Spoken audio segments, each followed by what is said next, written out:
Steve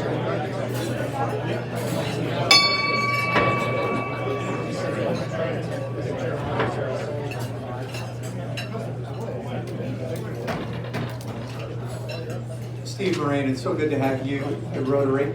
Please sit down so we can get started. Do I get fined for that? Yes. Welcome, everyone. This is the Rotary Club of Des Moines. I'm President Matt Busick, and we're going to go ahead and get this today's program started. I'd like to start by welcoming guests. So I have 3 guests today.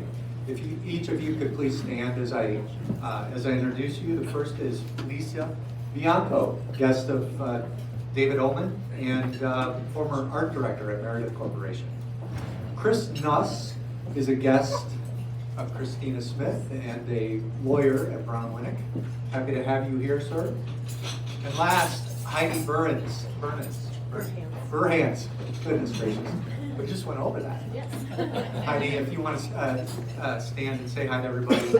Heidi is here with Paul, and I understand from Paul that she has the hardest part of the job there. Is that fair? That's fair. Okay. All right. Thank you to all of you who have donated to Operation Warm Coat. Recall, this is an initiative that we're underway with at Orchard Place to give coats, new coats, to kids at Orchard Place. Each coat costs $25. They're high quality and brand new. We are just $600 away from our goal of $7,500. So if you could please find it in your hearts to be a bit more generous. The deadline is today. There are sign-up sheets on your tables, and we can process payment through billing. Today at 4:30 is when our own Ganesh Janpat is hosting our Glendale Cemetery tour. Remember, this is a 2-hour tour, which requires a 1.5-mile walk. So those of you looking to get your steps counted, make sure you join us later today at Glendale Cemetery. There are 18 of us signed up, and we can accommodate 35. So if you would still like to participate, you can. Just make sure that you get to the Glendale Cemetery, Glendale Abbey, and that is at the entrance off University Avenue. Lots of parking there. Dress accordingly, because even though it's beautiful right now, it may get a little bit colder. Also, a reminder that Deborah Peckham has set up a wonderful opportunity for us to tour the Des Moines Heritage Trust's first historic renovation project, 1909 East Des Moines Union Depot. This is located, as the name suggests, on East 5th Street in the East Village. That is at 5:30 on November 3rd. 5:30 on November 3rd. Please sign up so that Deborah can plan for the right number of guests. I think there will be, various crumpets there for that. So there's a sign-up sheet in the lobby, and you can also email Kitty. Now, if that wasn't enough, Sue Woody from our Community Service Committee has another opportunity that she'd like to share for us to get involved. And remember, I keep hearing from everybody that they want to do things, those of us here want to do things outside Thursday. So we're lining up all these great opportunities. Please participate. After Sue will be Monsignor. He'll give today's moment of inspiration and lead us in both the pledge and 4-way test.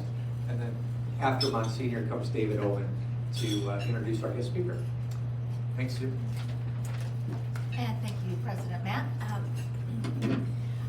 A service opportunity is super easy. You've all heard the expression, many hands make light work. I've got some light work for our many hands.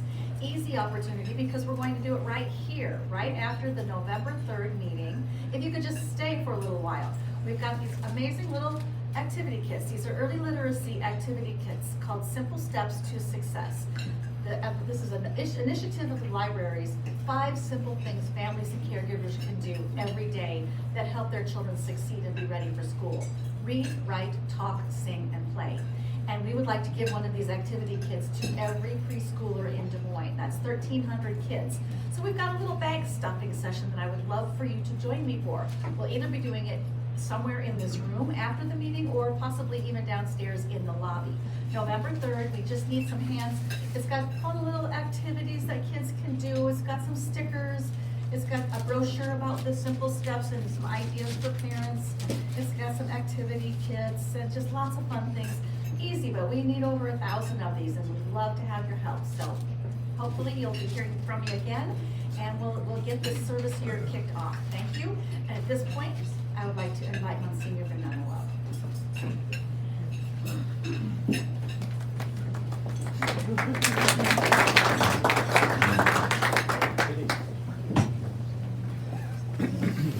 Thank you very much. We are obviously in a contentious time in our country, not unusual, but I got reflecting about St. Francis back in the 13th century when they were having a horrible time in Florence, Italy, and someone said, go to the prince and help him out. So Francis wrote this little thing and gave it to the prince, and I thought, heck, I'm going to read this. Maybe he can help us be, he wants him to be a bridge builder, and maybe that's what we're called to do. Here we go. You ready? Lord, here's what he wrote. Lord, make me an instrument of your peace. Where there is hatred, let me sow love. Where there's injury, pardon. Where there's doubt, faith. Where there is despair, hope. Where there's darkness, light. And where there is sadness, joy.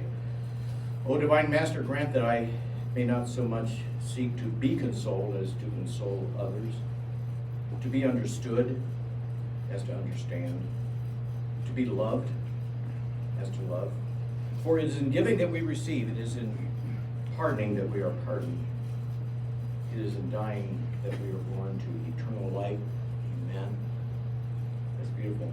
And now our Pledge of Allegiance. The Pledge of Allegiance to the flag of the United States of America and to the republic for which it stands, one nation, under God, indivisible, with liberty and justice for all. Another four-way test. Is it the truth? Is it fair to all concerned? Will it build goodwill and better friendships? Will it be beneficial to all concerned? And so now let us greet one another.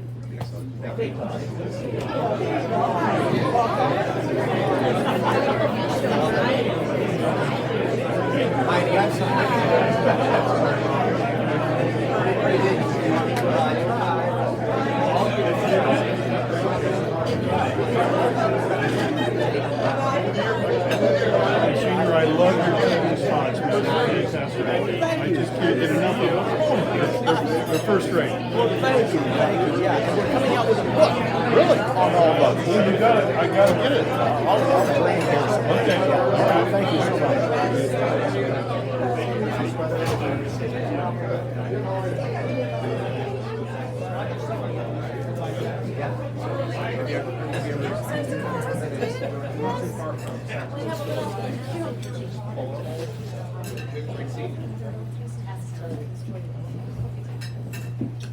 You all get an A. Thank you very much.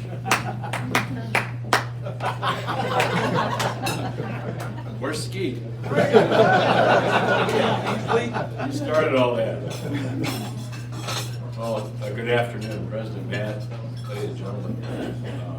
First of all, it's always an honor to follow Monsignor Mignano. He always lifts us up. We love you. Thank you. So we were chatting over the meal. Dave Busick sort of kicked it off, but 43 years and 16 days ago, 43 years and 16 days ago, Monsignor, David, I think Mike, Jane Lemaire, I don't know, John Cortigio is here, John and Barb, and I were all together someplace in the suburbs. Who has a guess of what we were all doing 43 years and 16 days ago? The Pope's visit, that's right.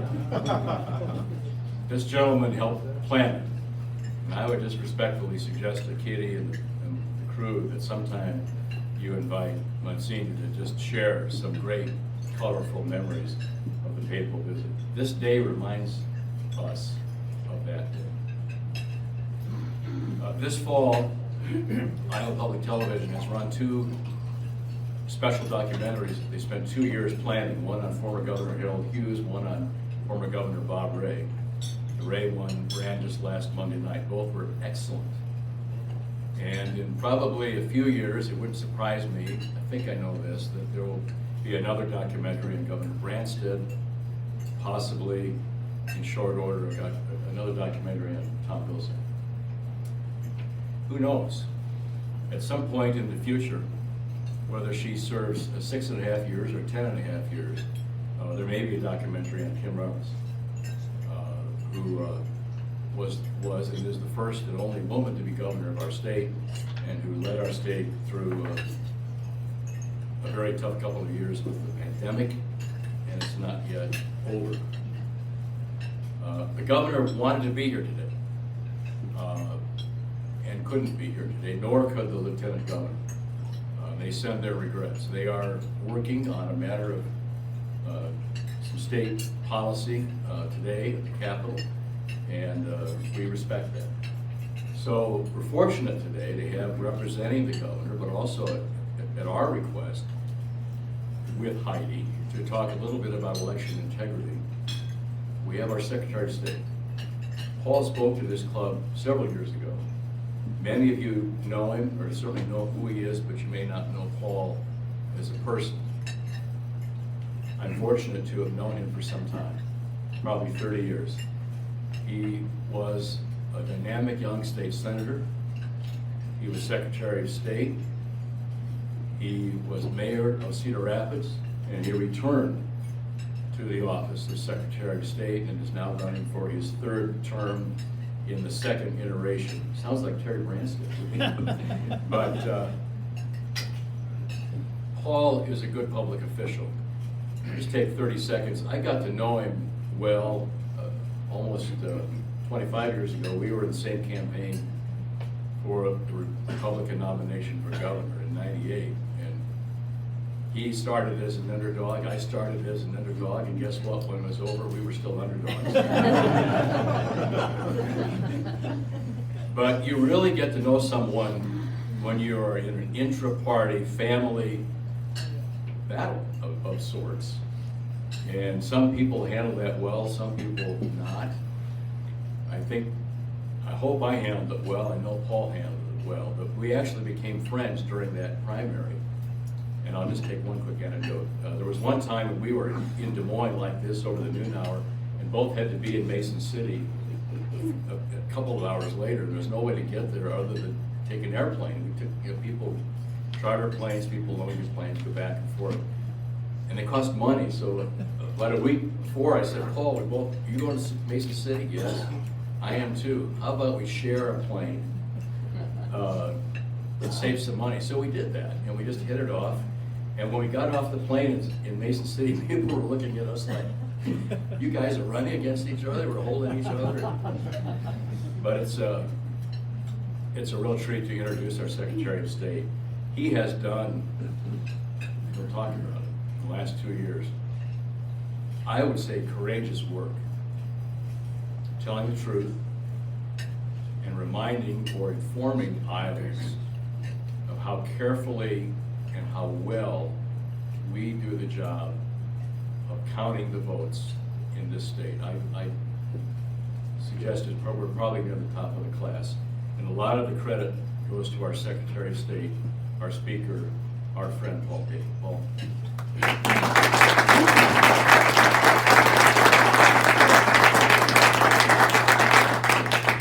Well, we can proudly say it's Iowa friendly. That's how Dave and I got along so well. We recognize that we were both working towards the same goal, to make a better Iowa.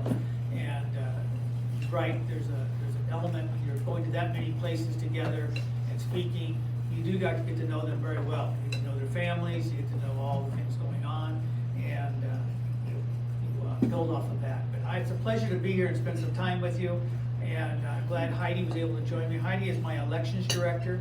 And I just want to put a plug in because I get to play coach, if you will, for elections in Iowa. But the players are your county auditors. And Heidi is former county auditor for Madison County, and I stole her away and brought her up here to be part of our team because you can't do it without the team. 99 counties, over 2 million voters. So we have to work together if we're going to be successful on doing what we do. I just want to point out, I'm wearing my purple tie today. This is Purple Thursday. You when you get the memo, I want you to go back to your offices and find something purple, okay? I don't care what you gotta do, but find something purple. We are recognizing today nationally regarding domestic violence. It's an unfortunate scenario, it's not gone away. Sadly, the statistics keep showing it going up. And we need to bring a greater awareness to it.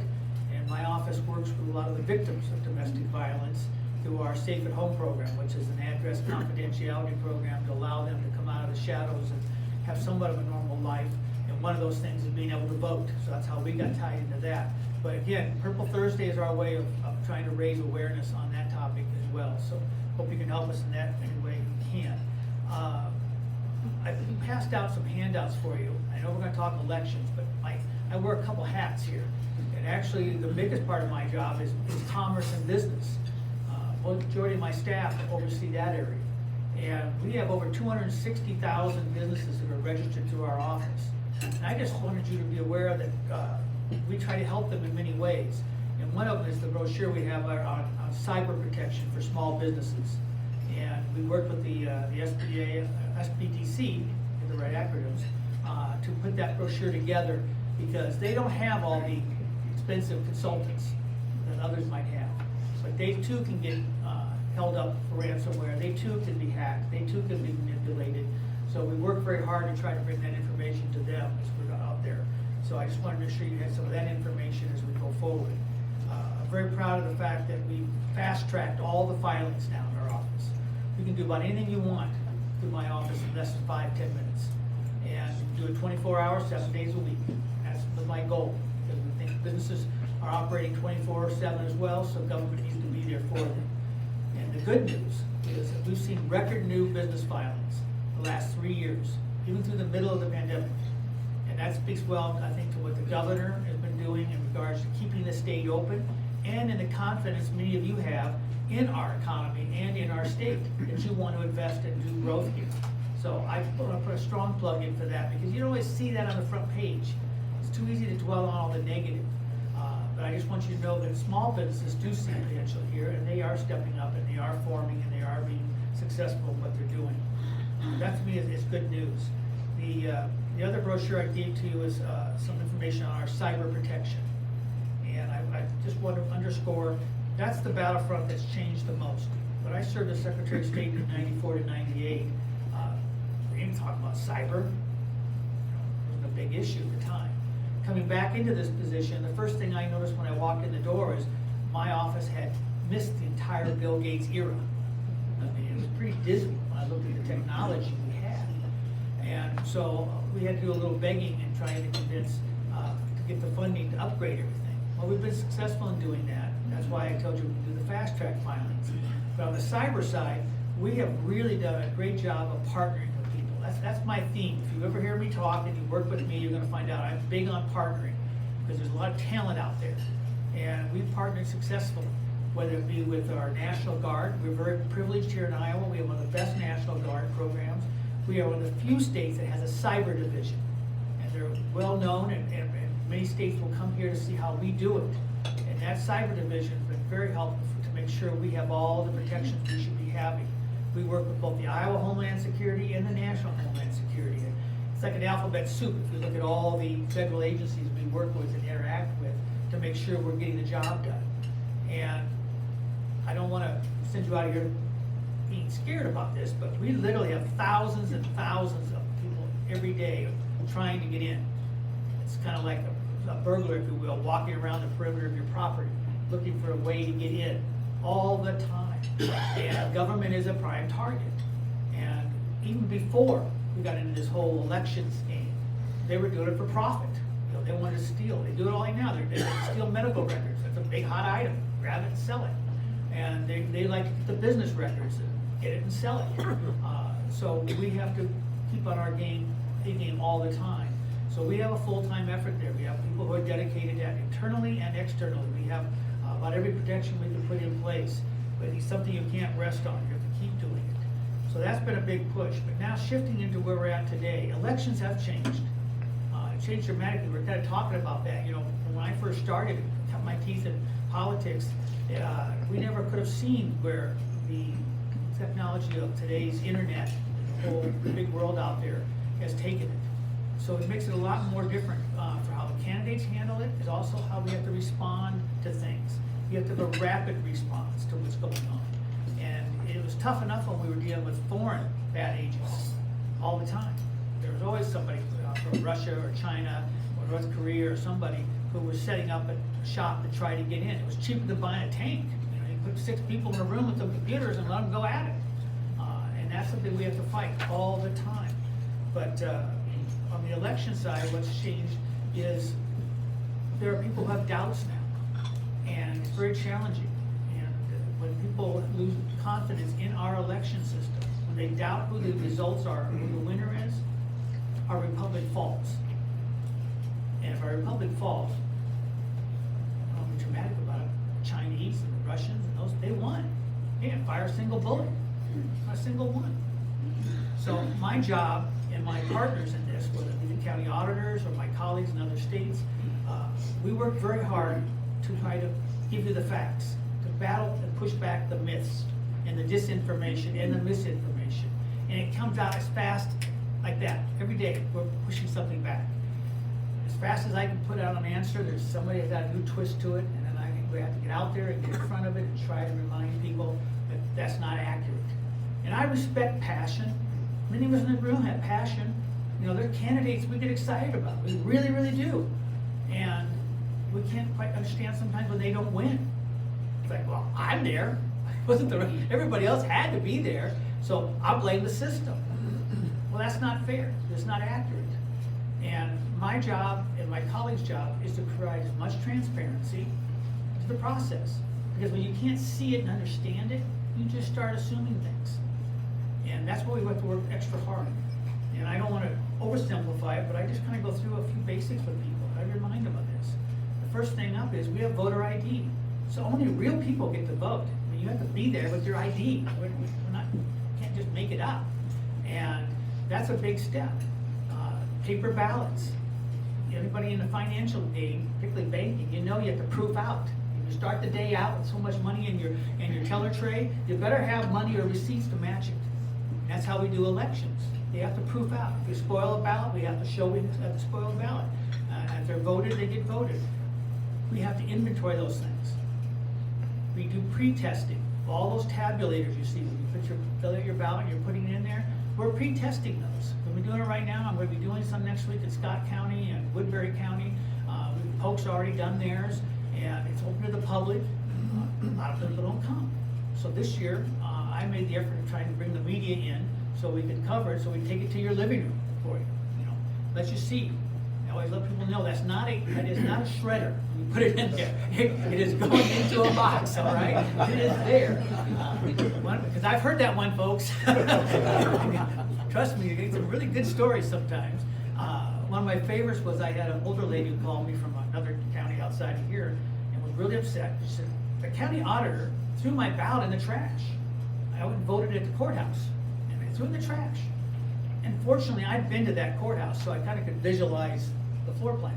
And I knew right away what it was. They had, when you vote absentee, they usually put it in a box.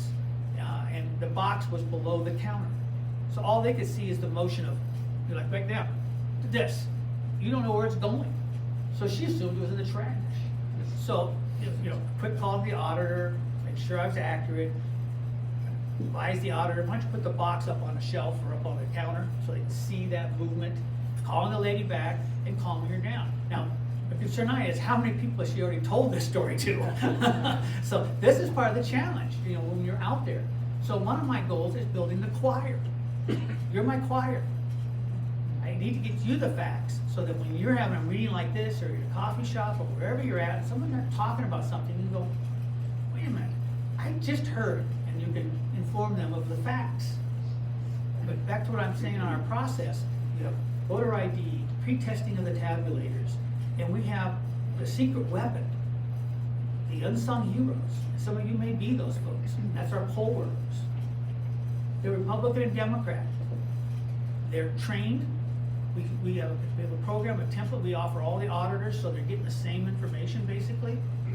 These are the folks who are out there on the front line for you. That's the transparency side because they're seeing everything, every step. So anytime you see somebody moving a box, you know there's a Republican and a Democrat together doing it. That's the checks and balances of this. And then, of course, we have post-election audits. And I was glad that we started that, I pushed hard for it, and we've been doing that now, and I can tell you, we've had 100% match every year we've done it, in all 99 counties. We hand count all the ballots in a designated precinct that my office will do like a lottery, will tell the county which one they're gonna do, and they hand count those. It's usually the top of the ticket, so like this time around it would be the governor's race. This year, is there media in the room? Okay, then I'll just tell you a secret, okay? Well, off the record, okay? I don't want to steal the thunder of my staff when they announce it. They'll get really upset with me. They say, "Oh, you could have waited 3 more days. We're doing a press announcement." But I just think it's important. We're expanding that, and we're going to actually do 2 races, 2 hand counts. And I think that will help people understand better. 'Cause right now, the law says you pick the top one. So conspiracy people say, well, then we just stuffed the top, the governor's race. Now they don't know what the second one is. And we'll be selecting that. These are the checks and balances for what we do. And the challenge is, an election night, you all want to know who the winner is, right? And I tell you, there's a lot of people bugging our office and the county auditor's office want to know, what's taking you so long? Get us those numbers, give us those numbers. And I tell the auditors, it's not a race. It's not a race. I'd rather have accuracy, because sometimes we have human error. You know, when you're transferring numbers over and you're doing this and you're doing that, and it's really hard to walk it back. We kind of ran into that 2 years ago, and it was not a fun time. We had a couple counties who had a human error on election night and had to change those numbers. And it happened to be in a congressional race that was won by 6. That makes it even more interesting. So we really want to caution on that, but we've changed some legislation that I think will help to get us to where we have those more accurate numbers on election night, so we don't see that movement like you saw. And what's happening on election night, those are all unofficial results, because until they have a chance to do a series of checks and balances, again, I use a banking experience, they have to proof out. You have to look at some forms and make sure you're proofing everything out. We don't have the final number, and that's important to get done. So those are some of the steps we're doing. I'll tell you really candidly, we have a challenge out there, because there are a significant part of our population who are uncomfortable. They still think the system isn't working right. And I need your help to convey to them that we're getting it right. And if I would tell my own political party this, like I said, look folks, your guy won. So we must do it right in Iowa, okay? So don't kill the messenger. If we're doing it right, you should be happy with that result. But more importantly, they need to look at, if you're talking about the top being wrong, does that mean all the others are wrong too? Does that mean it's not your state legislators? Does that mean it's not your county auditors? I mean, no, that's not the message we want. And I just believe that Iowans do get it overwhelmingly. We're one of the top states in the country when it comes to voter registration and for voter turnout. Last 4 elections, record numbers each time. In fact, one of the better news is the last 2 elections, young people came out in record numbers. That 18 to 24-year-old group, they haven't been quite as good at getting out there. And I've put a little partisan plug in and tell you, they don't all vote one party. It's one of those myths again. They all think, oh, they're all that party. No, these young people are listening, and they're taking in information, and they're making their own call on who they want to be with as far as a party or a candidate. So these are just some of the messages I wanted to share with you so that you'd be comfortable in helping us as we put the information out there. Absentee balloting has started. Yesterday was the first day you could vote in person at the courthouse or at a satellite site, and the absentee ballots were being mailed out from the auditors. We had about 153,000 absentee ballot requests statewide. That is down significantly from 4 years ago, using 4 year ago numbers. And I have no crystal ball to tell you why. You know, it's a combination of things. My opinion, voter turnout is really driven by candidates and issues. You know, it inspires people to do what they're going to do. So we'll see how it goes. I voted myself in person over in Lynn County at a satellite center yesterday, and we had quite a few people there lined up. So I'm hoping that's the trend we'll see as we go forward. But if you want to vote absentee, you have until Monday to make your request in the auditor's office. So that's a deadline. And roughly we have about 70 days of absentee ballot request time. We started this back in August. And then, I love our mail service, but folks, you don't get overnight delivery, all right? So if you're voting absentee, allow 4 or 5 days, literally 4 or 5 days. I don't know what part of Polk County you might be in, or Dallas or whatever, but sometimes they have some weird ways they move your mail around. And I think that's something you have to factor in so you can be successful. And I really encourage you to track your ballot. You can go to our website, which is voterready.iowa.gov, and you can see when the auditor received your absentee ballot request. You can see when the auditor mails it to you. You can see when they receive it back. And I personally, when I do vote that way, I do check to make sure they got it back. Because if they didn't, then I still have an opportunity to go down and vote. You know, I mean, that's just your way to guarantee your vote gets counted. So those are some of the safety measures. Those poll workers are there to help you when you go in to vote. Make sure you bring your ID, a driver's license. Over 90%, 92 I think it is, people have a driver's license in Iowa. The rest get their voter ID cards, or they can use another form of ID that we've agreed to, or you can use an attester, somebody else who wants to come in and say, yep, that's Paul, and here's my ID to prove who I am. And so we can help out those folks. But we're gonna keep working to do that. In fact, we were just named by MIT as one of the top 3 in the country for how we run our elections in Iowa. During COVID, we didn't know what to expect. We started planning for an election like the primary. We started planning for that in February, and we were trying to figure out what we're going to do, because our poll workers are mostly seniors, and they at the time were the people who were most vulnerable to COVID. So we put out a strong effort to recruit more poll workers, and we need about 10,000 poll workers to run an election across the state. Well, we were very successful in that. We brought a lot of new people in through our efforts of recruiting. The interesting news is, even though we brought new people in, my older poll workers said, I'm coming in. That's Iowans, man. Good work ethic. They're coming in. So we've built a pretty good bench. In fact, this time around, I've had auditors call me up and say, Paul, stop. I've got too many now. I don't need any more. I don't want people mad at me because I can't use them or utilize them in that regard. Of course, I tease them and say, well, you know, in my day when I was a poll worker, I only had to work half a day. So maybe you got to bring a few more in and give us a split shift. I don't think that's selling right now, but I'm trying. So those are the things we try to do to give us the full package, if you will. And when I look at my colleagues in other states and see what they've gone through, particularly 2 years ago, I get it. They had some situations that they probably could have done better in. I look at states who should have had more transparency. I feel bad for some states because, in my opinion, the courts didn't do them any favors. I believe I'm the referee. I don't get to wear a team jersey. And so the laws we have are the laws you apply. Don't try to change them midstream. You stick to what you got. And when you have jurisdictions in other states where the courts decided, no, we're going to change something like extending voting periods or interpreting something different, that makes it really complicated. We've been fortunate in Iowa. Our courts have pretty well respected the elections window and simply said, no, not unless it's really crucial, we're not going to rule on that one right now. We will deal with it after the election and allow it to set precedent for the following election. That's, to me, the fair way to do it. Otherwise, you get problems like you saw in Pennsylvania, look like candy. We don't need that. Wisconsin had some of that. So we've been very good about avoiding that because the courts have had the wisdom to try to stay out of that one as much as they can. So those are all the pieces we have that we're putting together. My crystal ball can't tell me if we're going to have another record turnout this cycle. I think we've got some really exciting candidates out there on both sides, frankly. And I really inspire people to vote in the primaries, because to me that's when the real decisions or real choices are. I get frustrated when people say in November, well, I don't like either one. Well, there were several in the primary, right, David? We had several in a primary for governor. I just found out the only one voting for me was my mom. So, you need to get people out there and help you out with that. Questions or suggestions? Yeah.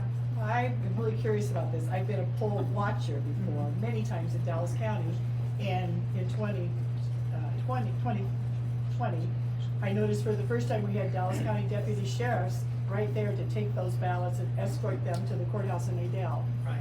Was that the first time we've done that? Is that a local decision? It's a Is it local, statewide? it's a local decision. A lot of counties have done it for some time. They'll use reserve sheriff deputies to do that, and quite a few more are doing that now. It's just one more way, again, to establish credibility, if you will, and how we do it. Yeah, I thought it was a good addition. It surprised me, but I thought it was Yeah, nice. yeah, it's part of it. Yes, sir. Several years ago, I think it was Patty Murray's first campaign in state of Washington. A satchel full or a canvas bag full of ballots appeared out of somebody's trunk. Right. Late night or early the next morning. And the same thing happened in Minnesota. I think it was Al Franken's first one. Could that happen in Iowa? Right. First question, and second, what would be the procedure for evaluating that? Sure. Well, first, when we finish our elections for the night, we have pre-tallies, so we do have an account. The physical ballots themselves, as you point out, they're sealed, and then they're taken to the courthouse or to the auditor's administrative offices. So we do have a way to check against that. It's part of what the audit procedures are for, so make sure nobody somehow magically got them out of possession of whoever the courier was. And as was mentioned, most counties now are going towards deputies who are the ones who transport them. Long ago, the poll workers did it. And sometimes they forgot to take it in. They leave it in the trunk of their car and not, honestly, they just leave it in the trunk and go home, go to bed, and the next morning drive it over. Those days are gone. That's not acceptable. The auditor's office is not closed until they have possession of all those ballots back in their custody. And most of them have gone to a law enforcement person who's doing courier stuff. Am I right on that, Heidi? I saw her writing a note down. She's like, oh, you're done pointing on that one? Yes, sir. I spoke last week in a moment of inspiration about the threat to democracy, which I feel is real. You have people that are running for your posts in other states that deny the election was won fairly, there was massive fraud. Why is that continue to be perpetuated? Especially people are gonna have the authority to certify an election. Yeah, the question was asking, we have people who are running for my position in other states and any political office really, who are denying the results of the last presidential election still. And I'm paraphrasing correctly, and the frustration is, why are they still doing it? I wish I had a good answer. I sadly don't. It's not the first time though. We have short memories. I mean, I can go back in history and this one seems to be lasting a little longer. And frankly, it's a lot more intense than we saw. But believe me, it was pretty intense on the Bush-Gore era. I mean, that was not pretty. It went on for a long time. And we have to work harder. An answer I have to you is we have to work harder. That's why I'm talking to you right now and asking you to be part of the choir. The more we do this, the more effective we will be on trying to get us back to a more rational approach to what we're doing. Even when I go into a room and I've got some people who just aren't going to be changed their mind, I'm really talking to the people around them, because I don't want that voice to be the voice of reason. I want them to understand what we really are doing, so they have an opportunity to make their own decision on which way they want to go on this. And I guess I'm confident that if they hear what I have to say, and you and some of my colleagues, they will be much more receptive to the facts, not the myths. And if you look at my website, we are every day putting out myth and fact, myth and fact, myth and fact. It doesn't endear me with everybody. I have one gentleman who said that we ought to be tried like the Nuremberg trial and shot. So again, I'm not losing sleep. It's disappointing. And when people ask me about that gentleman, I go, well, he lost all credibility when he talks like that. If you want to have a debate, you want to talk about it, I'll be there, and I'll have a conversation with you. But we're not going to play that game. That's just not acceptable. When I grew up, my parents instilled in me that people have a right to opinions, and they can't take that from them. Now, I can do my very best to try to persuade them to change some of that opinion. If I do my job right, hopefully I can do that. So keep working on that one. Back of the room, there was a hand up that we heard. Yep. Go ahead. Is there any evidence that would support the fact that absentee ballots, the results from absentee ballots are any different from those that are done in person? No, that question was about, is there any difference in the results between an absentee ballot and a regular balloting on election day?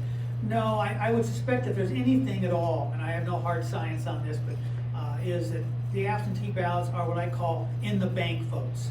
That's what the two parties really work for. The Republicans want to get all their people in, and the Democrats want to get all their people in, and then they spend all their time trying to get the no party people to make up their mind and join their side of it. I don't think there's a lot of middle of the road folks who are using the absentee personally, but but we've seen a major trend change in party registrations. We were a Democrat state for a long time. It shifted to be Republican, not by a large margin, but now it's gotten bigger.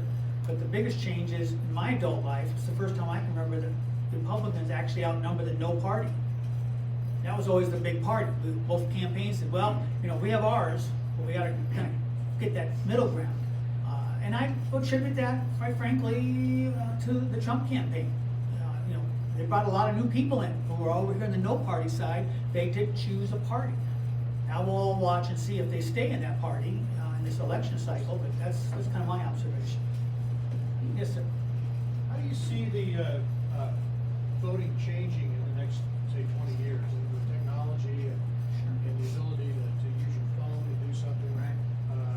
Is it possible that we could vote with our phone at some point? In 1996, we did, not us in Iowa, but I'm part of a National Association of Secretaries of State. There, I believe it was Arizona, they did a pilot to vote by phone. It was like for a utility vote. So back then we were thinking we were gonna do that. I'd say not right now. We're 10 years or more away now because of what's happened. Technology is not trusted. All you hear about is we want hand counts even. And I kind of just cringe when I hear that because I'm going, when we did the hand counts for this congressional race recount, human error was much more likely than a machine error. You have 4 or 5 people counting, they come up with different numbers, and it takes several counts before they all agree on what that count is. And if you want to start counting 2 million ballots, it will be a while, folks, before we can tell you who the winner is. So I'm not sold on that one. So my short answer is I think we're going to be a while. Technology will help us in the sense that we will be able to put more safeguards in to protect parts of the process. But the actual voting itself, I think we're going to see paper ballots for a while. Yes, sir. Well, I was going to ask about the National Association of Secretaries of States. With all due respect, we're not the choir. The other Secretary of States, other county auditors are the folks who need to be hearing your sermon. So is this organization in crisis? Do they have ethics? When they're looking at the erosion of confidence in our elections, and what can you do at that level to try to bring some sanity to the process nationwide? Well, when I was president of the group, we started.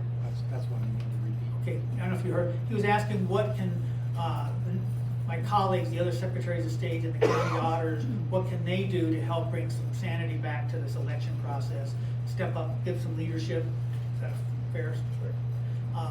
And I would tell you, when I was president of the National Association of Secretaries of State, I started a program called Trusted Info, where I put out the message to my colleagues that they needed to step up and offer the facts so that we could start dismantling some of this stuff. Even back then, it was starting to raise its head. And a big part of it back then was cyber stuff. They were convinced that the Russians were voting all your ballots and all this other stuff. And so we started the process there. Since elections are really run by the states, you've got 50 different personalities, 50 different situations.